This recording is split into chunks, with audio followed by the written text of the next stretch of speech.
तमुवाच ऋषिकेशः प्रहसन्निव भारत। सेनयोरुभयोर्मध्ये विषीदन्तमिदं वचः। हे भारतवंशीय म्हणजेच धृतराष्ट्र, त्या काळी ऋषिकेश भगवान श्रीकृष्ण दोन्ही सेनांच्या मध्ये उभा राहून शोकाकुल व खिन्न झालेल्या अर्जुनाशी जणू हसत असल्याप्रमाणे बोलला. म्हणजे अर्जुन पूर्ण खचला होता, पण श्रीकृष्ण त्याच्या मनोधैर्याला तडा जाऊ नये म्हणून गंभीर परिस्थितीतही हलके हसत संवादाला सुरुवात करतात.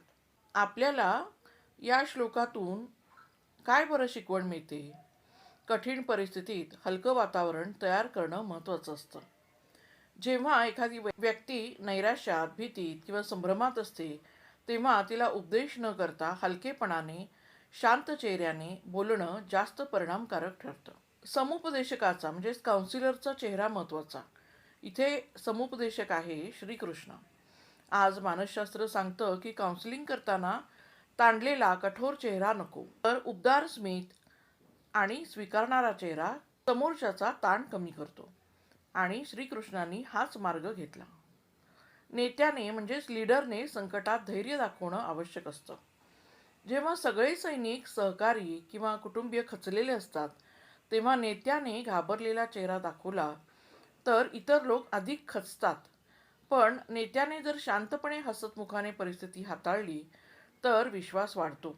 समस्या कितीही मोठी असली तरी ती थोड्या हास्याने आणि सकारात्मक दृष्टिकोनाने हलकी वाटू शकते. म्हणजेच इथे इमोशनल रेझिलियन्स किंवा मानसिक लवचिकता ही फार महत्त्वाची आहे. थोडक्यात जर सांगायचं झालं तर कठीण प्रसंगी समोरच्या माणसाला फक्त उपाय सांगणं पुरेसं नसतं. शांत हास्य, सकारात्मक ऊर्जा त्याला आधार देते. कृष्ण आपल्याला शिकवतात की संकटातही हसतमुख राहणं हेच खऱ्या नेतृत्वाचं सामर्थ्य आहे. श्रीकृष्णार्पणमस्तु.